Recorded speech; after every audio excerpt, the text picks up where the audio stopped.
बिस्मिल्लाहिर्रहमानिर्रहीम। खातिन हज़रात, मैं हूँ अख्तर अब्बास और आप सबको मेरा सलाम पहुँचे। 2006-07 में मैं स्पीरी यूनिवर्सिटी में था और उस वक्त मैनेजमेंट साइंसेस को देख रहा था। यानी उसका हेड था। यहाँ MBAs और BBAs और फिर बाद में MCOM वाले उनको पढ़ा भी रहा था और उनको मैनेज भी कर रहा था। अच्छा, उसी ज़माने में मुझे लाहौर से रायविंड रोड पे ये कोई 20 किलोमीटर बाहर है। यानी अब ये हायर फैक्ट्री वो इससे आगे है और उसके बाद बहरिया आर्चर्ड्स वो इससे भी आगे हैं, तो ये उससे ज़रा पहले थी। तब इस वहाँ जाना भी एक कार्यदारद होता था। सुबह सुबह इतनी दूर ड्राइव करके जाना और नींद भी आपकी पूरी नहीं हुई होती थी। पर मैंने बहुत मुश्किल मिजाजी से और बड़ी मोहब्बत से इस काम को किया। अच्छा, उस ज़माने में तो मुझे ये याद नहीं था कि जो मशहूर फुटबॉलर है पेले, आपने तो मैराडोना का नाम सुना होगा, लेकिन पेले इज़ द बिगेस्ट लीजेंड। यानी उसकी केक्स और उसकी फुटबॉल और उसकी पर्सनैलिटी जैसे मोहम्मद अली क्ले बॉक्सिंग में है, तो ऐसे पेले जो है फुटबॉलर है। अगर तुम ज़िंदगी में कामयाबी चाहते हो तो बस एक बात याद रखो, ये कोई हादसा नहीं है। This is not an accident.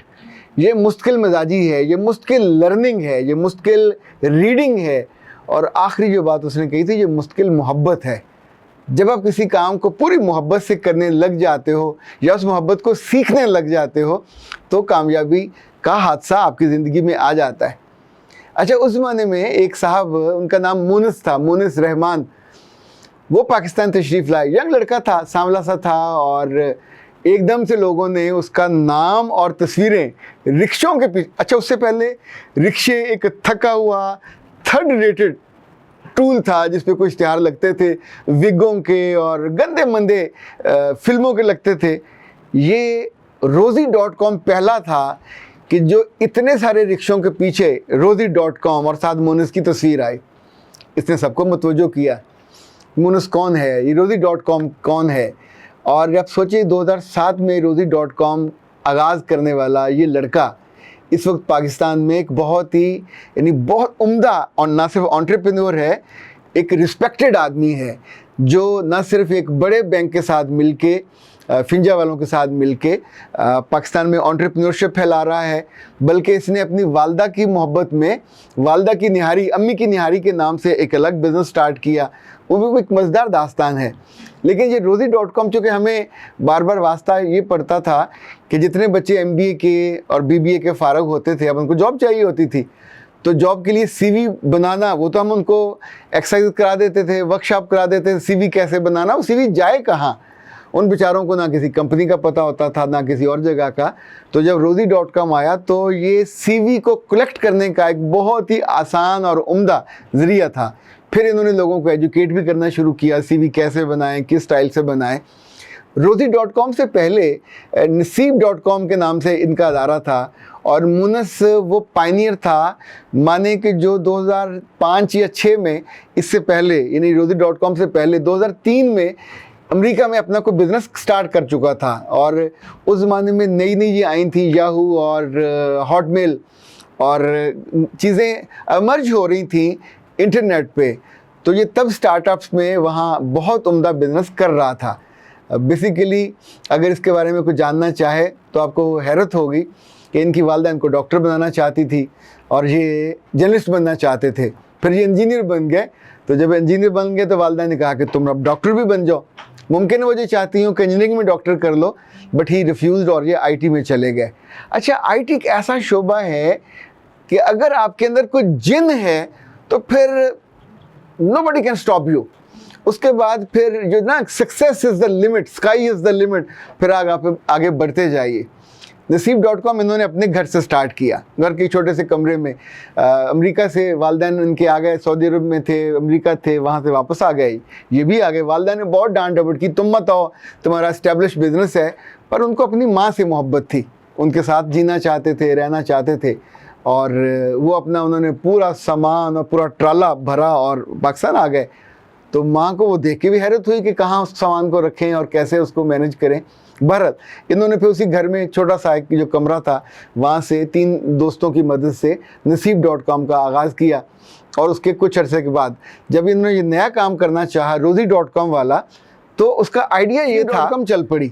अब इन्हें मज़ीद टीम चाहिए थी और टीम के लिए इश्तिहार देना था। इश्तिहार देने के लिए उस ज़माने में डॉन ने, अब भी डॉन अंग्रेज़ी अखबारात में सबसे ज़्यादा मौकर कहते हैं जिसकी वक़्त ज़्यादा हो, जिसकी कदर ज़्यादा हो, जिसकी क्रेडिबिलिटी ज़्यादा हो, उसमें इश्तिहार देना था। तो 8 लाख रुपए का इश्तिहार था, उस वक्त इकट्ठे नहीं थे। तो देन ही थॉट, अच्छा जो क्रिएटिव आदमी होता है वो कभी सोता नहीं है, वो कभी रुकता भी नहीं है। एंड ही थॉट कि हम कोई ऐसा काम क्यों ना करें कि जो लोग अखबार में इश्तिहार नहीं दे सकते हम उनके लिए कुछ करें।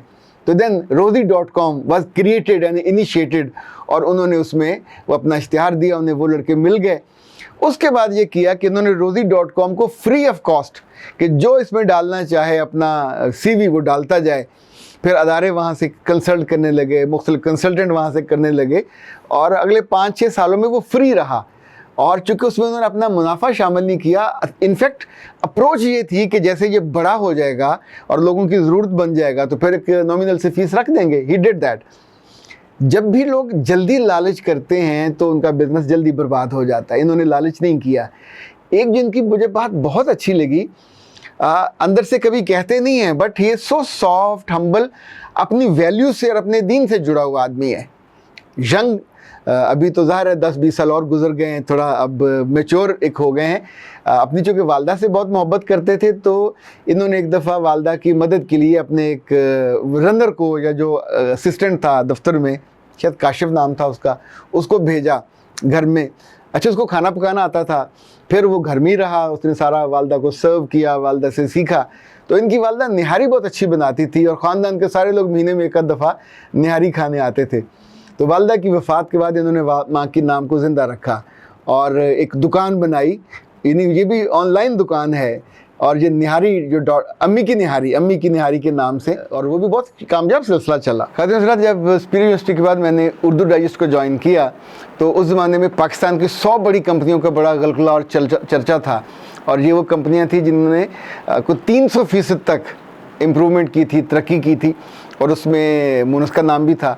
हमने इनसे बारी बारी मुख्तलिफ, इन सारे यंग लड़के थे, ये इनसे मिलना शुरू किया और इनके साथ इंटरव्यूज़ की और उर्दू डाइजेस्ट में शाया किए। उस ज़माने में मुनस से मुलाकात भी हुई। उर्दू डाइजेस्ट के जो तैयब एजाज़ कुरैशी साहब हैं, चूँकि वो ख़ुद भी बहुत यंग एंटरप्रेन्योर थे, और उनकी जो कंपनी थी रोशन एंटरप्राइजेज़, वो भी उसमें शामिल थी। तो इन सब ने मिल के भी एक फोरम बनाया जिसमें ये सारे जो यंग लोग थे ये बैठते थे, गपशप करते थे। ज़फ़र साहब थे, ज़फ़र मलिक साहब थे, मुनस अख्तर ने बाद में बहुत नाम कमाया। अच्छा, मुनस ने आने वाले दिनों में अपनी जहानत को, अपनी समझदारी को कहीं ब्रेक नहीं लगने दी। कुछ अर्सा पहले इन्होंने दुकान.com के नाम से एक नया काम ये किया कि अगर आप अपना कोई बिज़नेस करना चाहते हैं और अपना कोई भी माल बेचना चाहते हैं तो आप उनके वहाँ जाइए, रजिस्ट्रेशन करवाइए, और अपने सामान को, कपड़ों को, अभी तक वहाँ से वो फ्री ऑफ कॉस्ट है। यानी ये हैरत वाली बात है कि लोग फ़ौरन पैसे वहाँ से क्रिएट करते। वो कहता है कि मैं चाहता हूँ कि ये इतना बड़ा प्रोजेक्ट बन जाए कि हर कोई वहाँ चीज़ें आके बेच रहा हो और उसके एक बिज़नेस का बड़ा हब बन जाए, तो फिर ज़ाहिर जो भी सूरत होगी। ये भी एक बड़े विजन की बात है। जो दूसरी कमाल चीज़ है, ये सो हम्बल, अब भी डाउन टू अर्थ हैं। उनके साथ जो काम करने वाले हैं, ये भी कमाल दलील होती है कि अगर वो सालों आपके साथ जुड़े रहें तो इसका मतलब है you are a good person, आप अच्छे एंटरप्रेन्योर हो, एक अच्छी टीम को लेके चलते हो। इनके दोस्त जो हैं अब वो सारे पाकिस्तान बेस्ड हैं, पाकिस्तान से ये बहुत मोहब्बत करते हैं, और अपनी अम्मा के साथ मोहब्बत तो ज़ाहिर उन्होंने अमली इज़हार भी किया। वो जो उनका मुलाजिम था काशिफ, उससे उन्होंने कहा कि तुमने अम्मा से निहारी सीखी है तो ऐसा करो, तुम मेरे बिज़नेस पार्टनर बनो और हम इसको अम्मी की निहारी के नाम से मार्केट करते हैं। तो काशिफ उसमें उनका 50% का पार्टनर है, और ज़ाहिर है वो कामयाबी के साथ ये चल रहा है। इनफैक्ट याद रखिएगा, आप कुछ भी बनना चाह रहे हों, अगर आपकी क्रिएटिविटी जारी रहती है, मरती नहीं है, आप अपने काम को मोहब्बत से करते हो, आपके अंदर मुस्तकिल मिजाजी है, आपके अंदर इस्तिकामत है, आपके अंदर पढ़ना है, मुसलसल लर्निंग है, और आपके अंदर मुताला कभी रुकता नहीं है, तो पहले के बकौल तो कामयाबी का हादसा आपके साथ हो ही जाता है। मुनस सऊदी अरब में पढ़ा, अमेरिका में रहा, मोहब्बत पाकिस्तान से की, और यहीं के लोगों के लिए आके उसने अपने उन सारे बड़े बड़े ख्वाबों को एक प्लेट में रख के लोगों को पेश किया। रब ने उसके काम को बहुत बरकत दी। ये जो अपनी दुकान से बेचो वाला सॉफ्टवेयर है, मेरा ख्याल इसको आप भी कभी ट्राई करके देखिएगा, क्योंकि आने वाले दिनों में मुझे लगता है जैसे ये उबर इस्टेब्लिश हो गया, इजी पैसा इस्टेब्लिश हो गया, इतने सारे ये नए ये ऑनलाइन बिजनेस है वो इस्टेब्लिश हो गया, ये जहाँ से आप दराज है, अली बाबा है, लोकल पाकिस्तान के मतलब तो छोटे छोटे गांव में भी लोग बैठे कपड़े बेच रहे होते हैं, ब्रांड बेच रहे होते हैं। तो इनफैक्ट जो रास्ते बंद थे इनकम के, जो रास्ते बंद थे रिस्क के, वो सब के लिए खुलते जा रहे हैं। और इस तरह के जो इनिशिएटिव वाले लोग हैं, मैं तो कहता हूँ बहुत काबिल कदर लोग हैं। ये भी, इनके दोस्त भी, इनकी टीम भी, ऐसे लोगों को आप ना भी जानते हो तो अप्रिशिएट करने में क्या हर्ज है। इन लोगों की तारीफ़ करने में और तहसीन करने में ज़रूरी नहीं है कि लोगों से कोई काम पड़े। मुझे इनसे कोई काम नहीं है, ना अब ना कभी आने वाले दिनों में।